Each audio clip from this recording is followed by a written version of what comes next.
এই সরকারের তো ফেসিবাদ রূপ প্রকাশ হয়ে গেছে। কারণ ডক্টর ইউনূস সাহেব যা বলেন তার বাইরে তো কেউ কারো কিছু বলার সুযোগ নাই। আরেকটা বিপ্লব বা আরেকটা অভ্যুত্থান হতেই হবে, আর না হলে সরকারকে মেনে নিতে হবে।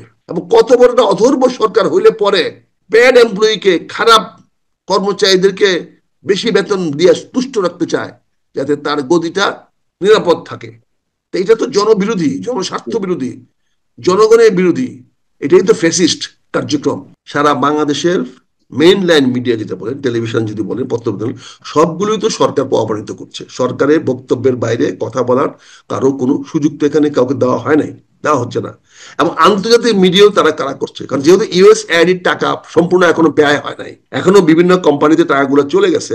আমরা যাচ্ছি প্রিয় দর্শক, মানচিত্র নিয়মিত আয়োজন কথোপকথনে ফ্যাসিবাদ বিরোধী ঐক্য গড়তে গড়তে নতুন কোন ফ্যাসিবাদের জন্ম হচ্ছে কিনা এই প্রশ্ন তুলেছেন সিপিবির সাধারণ সম্পাদক রুহুল হোসেন প্রিন্স, এবং এমন কথা আরো অনেকেরই। পাশাপাশি আমরা দেখতে পাচ্ছি যে গণমাধ্যমে এক ধরনের নতুন বয়ান তৈরি হচ্ছে।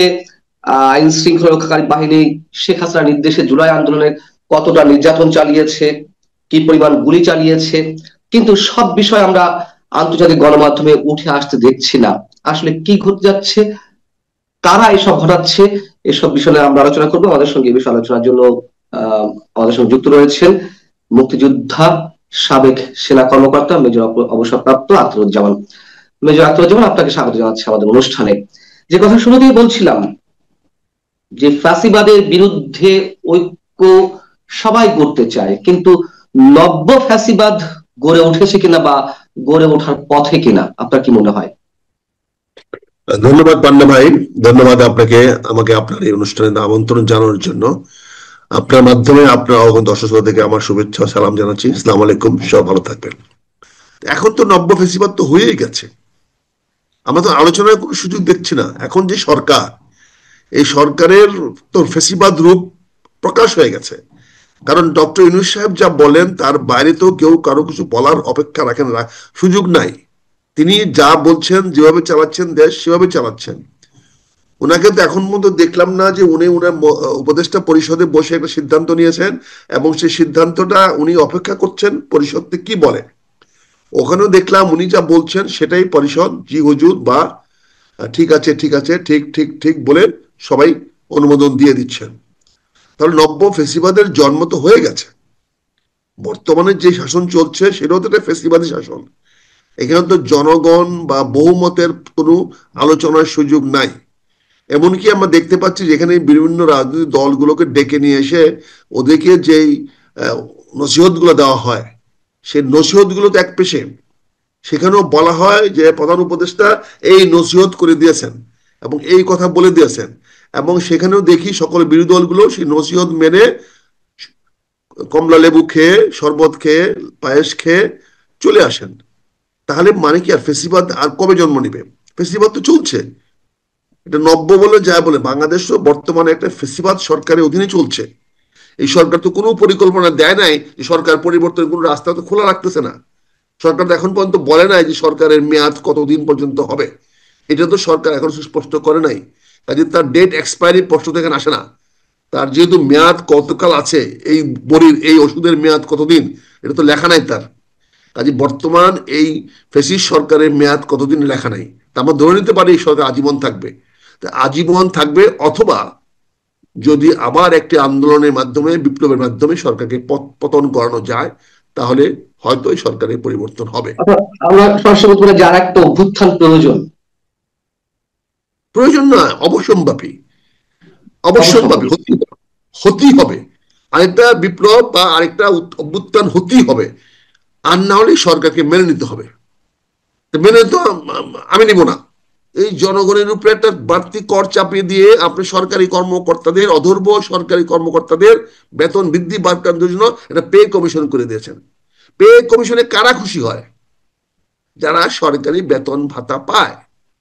বাংলাদেশের কত সংখ্যক লোক সরকারি বেতন ভাতা পায়, আর কত সংখ্যক লোক সে বেতন ভাতা পরিশোধ করে? বাংলাদেশের বৃহৎ জনগণ তো এই এর দায়ভার নিতে হবে। এই দায়ভার তো ডক্টর ইউনূস সাহেবের বেতন থেকে দিবেন না, ওনার আয় থেকে দিবেন না। এটা দিতে হবে তো এই পান্না সাহেবের আয় থেকে, এই জনগণের আয় থেকে, মানুষের আয় থেকে এটা করতে হবে। তাহলে এই সরকার জনগণের জন্য কাজ না করে সরকারি কর্মকর্তাদের জন্য কাজ করছে, আর যেই সরকারি কর্মকর্তারা ওনার আদেশ নির্দেশ মানছেন না। কি দুর্ভাগ্য আমাদের বলেন। এবং কত বড় একটা অধর্ম সরকার হইলে পরে ব্যাড এমপ্লয়িকে, খারাপ কর্মচারীদেরকে বেশি বেতন দিয়ে তুষ্ট রাখতে চায় যাতে তার গদিটা নিরাপদ থাকে। তো এটা তো জনবিরোধী, জনস্বার্থ বিরোধী, জনগণের বিরোধী। এটাই তো ফ্যাসিস্ট কার্যক্রম। কাজে আমি মনে করি সরকারের প্রতিটা কার্যক্রম জনগণের বিরুদ্ধে যাচ্ছে। আমাদের কি যত তাড়াতাড়ি সরকারকে হটাতে পারবো, সরকারকে সরাতে পারবো, যত তাড়াতাড়ি গণতান্ত্রিক সরকার প্রতিষ্ঠা করতে পারবো, তত তাড়াতাড়ি মঙ্গল হবে।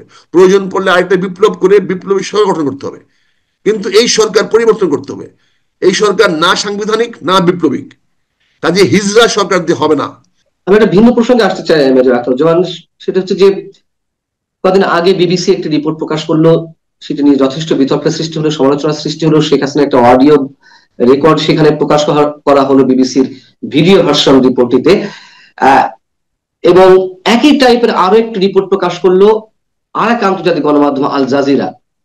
সেখানে নানান ধরনের প্রশ্ন উত্থাপন করছে মানুষ। আমরা জানি যে আইন শৃঙ্খলা রক্ষাকারী বাহিনী জুলাই আন্দোলনে গুলি চালিয়েছে শিক্ষার্থীদের উপরে, এটা লুকোচুরি কিছু নেই। তৎকালীন সরকারি বাহিনীর যে অঙ্গ সংগঠন, মানে আওয়ামী লীগের যে অঙ্গ সংগঠন ছিল ছাত্রলীগ যুবলীগ, তাদেরও কেউ কেউ গুলি চালিয়েছে। কিন্তু পাশাপাশি তৃতীয় পক্ষ তো গুলি চালিয়েছে। আমেরিকার প্লট নির্মাণ করা ছিল, এটা তো কলম্বিয়া ইউনিভার্সিটির যে টিচার ডেভিড স্যাক্স, তিনিও এই মন্তব্য করেছেন যে কিভাবে কি প্লট নির্মাণ করা ছিল। সেগুলো কিছু না এনে শুধুমাত্র কিছু অডিও রেকর্ড শোনানো হচ্ছে বিবিসিতে, আল জাজিরাতে। এইগুলো কি ম্যাটিকুলাস কোন ডিজাইনের অংশ, যে ফ্যাসিবাদের বিরোধিতা করা, কিংবা প্রথমে যে প্রশ্নটা আপনার কাছে ছিল, এটাও নব্য ফ্যাসিবাদের কোন চেহারা, আন্তর্জাতিক গণমাধ্যমকে ব্যবহার করা, নাকি সত্যি সত্যি এগুলো ঘটেছে বিধায় আন্তর্জাতিক গণমাধ্যমে একেবারে রিয়েলিস্টিক নিউজ গুলো আসছে? আপনি একটা সুন্দর বিষয় উপস্থাপন করেছেন। আপনার মিডিয়ার লোক, আপনি ভালো করে জানেন মিডিয়াটা কি। এখানে দেখেন আল জাজিরা কিন্তু অত্যন্ত চতুরতার সঙ্গে দুই পক্ষের বক্তব্য দিয়েছে। প্রতিটা লোকের বক্তব্য দেখবেন যে একটা একটা দ্বিমুখী একটি বক্তব্য আছে, দ্বিমুখী একটা কথা আছে। আপনি যদি দেখেন, আমি যদি প্রথম যদি আবু সাইদের প্রেজেন্টেশনটা দেখি, তাকে যেভাবে প্রেজেন্ট করা হয়েছে, সেখানে দেখেন রংপুরে একজন সাংবাদিক বলছেই, তার বক্তব্য দেখেন দেখা আছে, সে বলছে আজকে কিছু একটা হবে, আমরা আবু সাইদকে নিয়ে আমরা মাঠে যাচ্ছি, আজকে আমরা কিছু একটা ঘটাবো, কাজে সেই জন্য আমরা প্রস্তুতি নিয়ে যাচ্ছি। এটা আমার কথা না, আপনি আল জাজিরার রেকর্ডটা, ভিডিওটা শুনে দেখেন। তার মানে কি, it is a pre plan assignment. এখন হয়তো আমাদের ভিকটিম তখন ছিল আমাদের লক্ষ্য বস্তুকে ভিকটিমে পরিণত করেছি, সাইদকে নিয়ে গেছি। এবং সাইদকে দেখেন কয়েকবার টেনে নেওয়ার চেষ্টা করা হয়েছে, সে কিন্তু একবারও স্থান পরিত্যাগ করে নাই। তার মানে হি ওয়াজ ডিটারমাইন্ড টু ডাই। তার মানে এখানে একটা প্লট তৈরি করা, যেটা আপনি বলছেন ইউএসএআইডির যে প্রকল্প, যেখানে সে কেন সরে গেল না, সে বারবার চ্যালেঞ্জিংয়ে দাঁড়াচ্ছে। তার মানে ওই বক্তব্যটা, ওই যে সাংবাদিকের বক্তব্যটা, এবং তার যে পরবর্তী প্রতি ধাপে ধাপে 4 স্টেজে বক্তব্য দিলেন, এবং 4টা স্টেজের ছবিগুলো দেখানো হলো বিভিন্ন অ্যাঙ্গেলে। প্রতিটা ছবির সঙ্গে তো আরেকটা ছবি কন্টিনিউটি নাই, আগের ছবি পরে আছে, পরের ছবি আগে আছে। তার মানে কি, আবু সাইদের মৃত্যুটা হৃদয় বিদারক, আমরা কোনোভাবে সহ্য করতে পারি না। কিন্তু এটা যদি প্লটেড আত্মহত্যা হয় তাহলে কি করবেন? এটা যদি আত্মহত্যা হয় তাহলে কাকে দায়ী করবেন? সে যদি হিরো হওয়ার জন্য, সে যদি নিজেকে হিরোইজমের জন্য মানুষ তো আত্মহত্যা দেয়, যদি সেটা হয়ে থাকে তাহলে কি করবেন? ক্ষুদিরাম প্রশ্ন জাগে যে হিরো হওয়ার জন্য সে আত্মহত্যা দিচ্ছে, এটা যেমন সত্য কথা, আবার পুলিশ রাবার বুলেট ছুটছে, এটাও তো আমরা দেখছি। সেই এখানে তো বলা হচ্ছে না পুলিশ আবার বুলেট ছুটছে, বলছে পুলিশ আগ্নেয়াস্ত্র দিয়ে হত্যা করেছে। এবং সেটা জন্য ডাক্তারের স্টেটমেন্টটাকে আপনারা নিয়ে আসছেন, ডাক্তার 4বার বদলাতে হয়েছে। তো 4বার যদি পোস্টমর্টে বদলায়, তো 4বার কাটাকাটি হবে, 4বার ফ্রেশ করতে হবে, আর লাস্ট এটা ফ্রেশ হবে, তাহলে কাটাকাটি হবে। সবকিছু মিলে যেভাবে তুলে ধরা হয়েছে, এখানে ধরেন সালমান এফ রহমানের রোলটাকে আপনি কন্ট্রোভার্সি করার চেষ্টা করেছেন, কিন্তু তার বক্তব্যের মধ্যে কন্ট্রোভার্সি কি পাচ্ছেন? সে একটা পোস্টমর্টেম রিপোর্ট চাচ্ছে, তার বক্তব্যে কোথায় গেলে বলা আছে এটা পোস্টমর্টম রিপোর্ট বানায় নিয়ে আসো। সে তো বারবার বলছে পোস্টমর্টম আপনি পাচ্ছেন না কেন, এবং আইজিপি সেখানে কি বলছে যে তাদের সাথে কোঅপারেট করতেছে না হাসপাতাল। তাহলে হাসপাতাল কোঅপারেট না করলে সেখানে কি হবে? আমি সেটা আইনের দৃষ্টির কথা বলছি, আমি কোনো পক্ষপাতিত্বের কথা বলছি না। তাহলে আপনি কি করে তাকে ফাঁসাবেন? কেন পোস্টের রিপোর্টটা সে ফার্স্ট চাচ্ছে, তাড়াতাড়ি চাচ্ছে? আমার এখানে যে বক্তব্যটা যেটা আপত্তিকর, যে বিষয়টা বলছি, একটা হলো প্রসিকিউটর সাহেব যে কথা বলেছেন সেটা, এবং আরেকটা হলো আমার তথ্য সচিব যে কথা বলেছেন। দেখেন, ঘটনা ঘটেছে বিগত, ওই সময় প্রসিকিউটরও এক্সিস্টেন্স ছিল না, তাজুল সাহেবের কোনো অস্তিত্ব ছিল না, সেখানে শফিউল আলমের কোনো অস্তিত্ব ছিল না। এই ঘটনাটা ঘটেছে অতীতে। কিন্তু বর্তমান প্রসিকিউটরের দায়িত্ব হলো একটি আদালত করে দেওয়া হয়েছে, ট্রাইব্যুনাল আর সেশন জাজ এক না।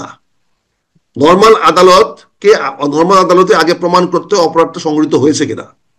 নর্মাল আদালতের প্রথম কথা হলো আদালত হয়েছে কিনা, এবং চার্জশিট না আসা পর্যন্ত সে আদালতের প্রসিডিং কাজ শুরু হয় না। তদন্ত রিপোর্ট আসবে, তারপরে আদালতে কাজ শুরু হবে। কিন্তু ট্রাইব্যুনাল হলো ডিফারেন্স। ট্রাইব্যুনাল হলো অপরাধটা সংঘটিত হয়েছে মেনে নেওয়া হয়, মেনে নিয়ে কোর্ট করে দেওয়া হয় এই অপরাধটা হয়েছে, তুমি বিচার করো। তো এখানে মানে বলা যেতে যে চার্জশিট প্রায় হয়ে গেছে, এখন একটা চার্জশিট ফর্মালি দিবে, হয়ে যাবে। এখন তিনি ধরে নিলাম শেখ হাসিনা তাপসকে বলেছে, পুলিশকে বলেছে গুলি চালাও। আইনের চোখে বাংলাদেশের সিআরপিসিতে এটা কোথায় অপরাধ? বাংলাদেশের দ্বন্দ্ববিরোধীদের কোথায় অপরাধ? একটি সরকার প্রধান দেশের জনগণের জানমাল রক্ষা করার জন্য সে যে কোনো ধরনের এক্সট্রিম দিতে পারে, এমনকি সে জাতিকে যুদ্ধে নামিয়ে দিতে পারে। সে তার সংসদ থেকে যুদ্ধ করার মতো একটা অবস্থা তৈরি করতে পারে। তার দণ্ডবিধি আইনে সে কোথাও অপরাধ করেছে?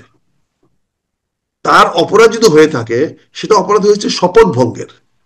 যে শপথে লেখা আছে সে কারোর প্রতি রাগ বিরাগ দেখাবে না, তাহলে সেখানে তার বিরুদ্ধে চার্জশিট হবে সে শপথ ভঙ্গ করেছে। এবং সংকল্প ভঙ্গ করার জন্য সে বাংলাদেশে অর্ডার এন্ড ডিসিপ্লিন নষ্ট করেছে, এবং সে অর্ডার এন্ড ডিসিপ্লিন নষ্ট করার কারণে কিছু মানুষ মারা গেছে।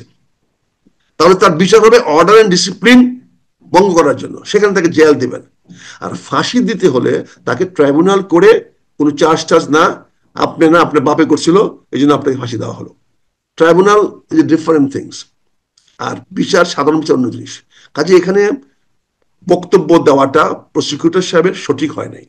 তাজুল সাহেব যে বক্তব্যগুলো দিয়েছেন, এবং উনি বারবার বলছেন শেখ হাসিনা স্বীকার করেছে সে গুলি করতে বলেছে, তাহলে উনি ভুল পথে যাবেন, ওনার প্রসিকিউশন ভুল পথে যাবে। উনি সেই অংশগ্রহণ করা, সেই প্রতিবেদনে অংশগ্রহণ করা, উনি উনার শপথ ভঙ্গ করেছেন। উনি বিচারকে প্রভাবান্বিত করার চেষ্টা করেছেন, উনি বিচারকে ফ্যাক্ট এন্ড ফিগারের বাইরে চলে যাওয়ার চেষ্টা করছেন। আর দ্বিতীয়ত, সরকারের যে তথ্য সচিব, মানে সরকারের না, ওই প্রধান তথ্য সচিব এখানে পার্টিসিপেট করে দায় দায়িত্ব দেওয়ার চেষ্টা করছেন শেখ হাসিনাকে। হ্যাঁ, শেখ হাসিনার ব্যর্থতা হয়েছে বলেই, শেখ হাসিনা স্বৈরাচার ছিল বলেই, শেখ হাসিনা ফ্যাসিস্ট ছিল বলেই আজকে ডক্টর ইউনূস সাহেব সরকার গঠন করতে পেরেছে। তাহলে এর দায় দায়িত্ব তো সরকারের উপরে বর্তায়। এই সরকার তো ইনডাইরেক্টলি ও directly beneficiary of the failure of Sheikh Hasina. Sheikh হাসিনার সে স্বৈরাচার হওয়ার জন্যই তো আজকে সেই সুযোগটা পেয়েছে। তাহলে তিনি হয়তো তাকে স্বৈরাচার হতে প্রলুব্ধ করেছেন, প্ররোচিত করেছেন। আবার শেষ করবো, শেষ কোশ্চেন আপনার কাছে। সরকার ফ্যাসিবাদী হয়ে উঠেছে বর্তমান অন্তর্বর্তী সরকার, এবং যদি তা হয়েই থাকে, তার ফ্যাসিবাদিতাকে জায়েজ করার জন্য গণমাধ্যমকে ব্যবহার করার একটা প্রচ্ছন্ন চেষ্টা কি চলছে, এবং একই সঙ্গে আন্তর্জাতিক গণমাধ্যমকেও আপনার কি তেমনটা মনে হয়? এটা মনে হওয়ার কি আছে, এটা বাস্তবতা। সারা বাংলাদেশের মেইন লাইন মিডিয়া যেটা বলেন, টেলিভিশন যদি বলেন, পত্র সবগুলোই তো সরকার প্রভাবিত করছে। সরকারের বক্তব্যের বাইরে কথা বলার কারো কোনো সুযোগ তো এখানে কাউকে দেওয়া হয় নাই, দেওয়া হচ্ছে না। এবং আন্তর্জাতিক মিডিয়াও তারা করছে, কারণ যেহেতু ইউএস এর টাকা সম্পূর্ণ এখনো ব্যয় হয় নাই, এখনো বিভিন্ন কোম্পানিতে টাকাগুলো চলে আসে, তারা তো সেই ব্যয়টাকে জাস্টিফাই করার জন্য বিভিন্ন মিডিয়াকে প্রমাণিত করতে পারে। এবং আপনি আমার চেয়ে অনেক ভালো জানেন যে মিডিয়াকে কেনা যায় কিনা, মিডিয়াকে অ্যাডভার্টাইজের নামে সংবাদ তৈরি করানো যায় কিনা, এটা আমার চেয়ে আপনি অনেক ভালো জানেন, তেমন না। কিন্তু আজকে আমাদের সমাধান আসতে হবে। তো এই সমস্যাগুলো খালি আলোচনা করলে তো হবে না। আমি তো খালি ওই ওনাকে স্বৈরাচার বা নতুন ফ্যাসিবাদ বললে তো হবে না। আমাকে তো জনগণের জন্য একটা সমাধান আনতে হবে, জনগণের কল্যাণ নিশ্চিত করতে হবে। আজকে তো আমাদের সমাধানগুলো খুঁজতে হবে। আমি এখানে একটা সমাধান দিতে চাই আপনার কাছে, আপনি দেখেন যদি আপনার কাছে ভালো লাগে কিনা। দেখেন এখানে হয়েছে, আমরা গত 11 মাসে কাউকে সাজা দিতে পারি নাই, কাউকে দায়ী করতে পারি নাই। এখন খায়রুলকে প্রধান বিচারপতিকে নিয়ে আমরা তাকে হত্যার মামলা দিয়ে দিয়েছি, কত বড় হাস্যকর ব্যাপার। আমরা তাকে প্রপারলি তার বিরুদ্ধে অভিযোগ আনতে পারি নাই, গঠন করতে পারি নাই। এইভাবে আপনি তো দেশ চালাতে পারবেন না, এভাবে সমস্যার সমাধান করতে পারবেন না। তা আমি আপনাকে যেন অনুরোধ করব, আসেন না আমরা একটা সরকারকে বলি একটা রিকনসিলিয়েশন স্টেটমেন্ট করেন, একটা কমিটি করেন, রিকনসিলিয়েশন কমিটি করেন। আমাদের ইসলামেও তো ধর্মেও তো তওবার একটা বিধান আছে। এখানে আল্লাহ বলেছেন তুমি তোমার অপরাধ স্বীকার করলে আল্লাহ তোমার ক্ষমা করে দিবেন।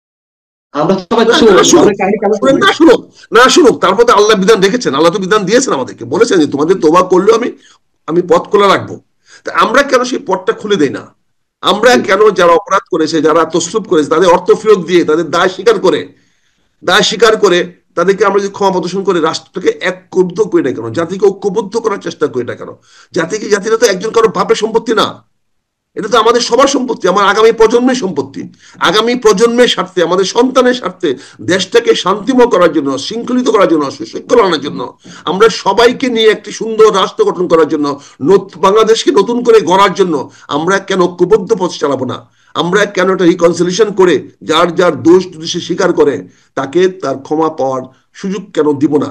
আমি এই প্রচেষ্টাটা আপনার মাধ্যমে জাতির সামনে তুলে দিতে চাই। আপনি যদি এটাকে তুলে ধরেন আমি ধন্যবাদ থাকবো, বাধিত হব। অনেক ধন্যবাদ, আপনি আমাকে ডেকেছেন, এই সকালবেলা কথা বললাম।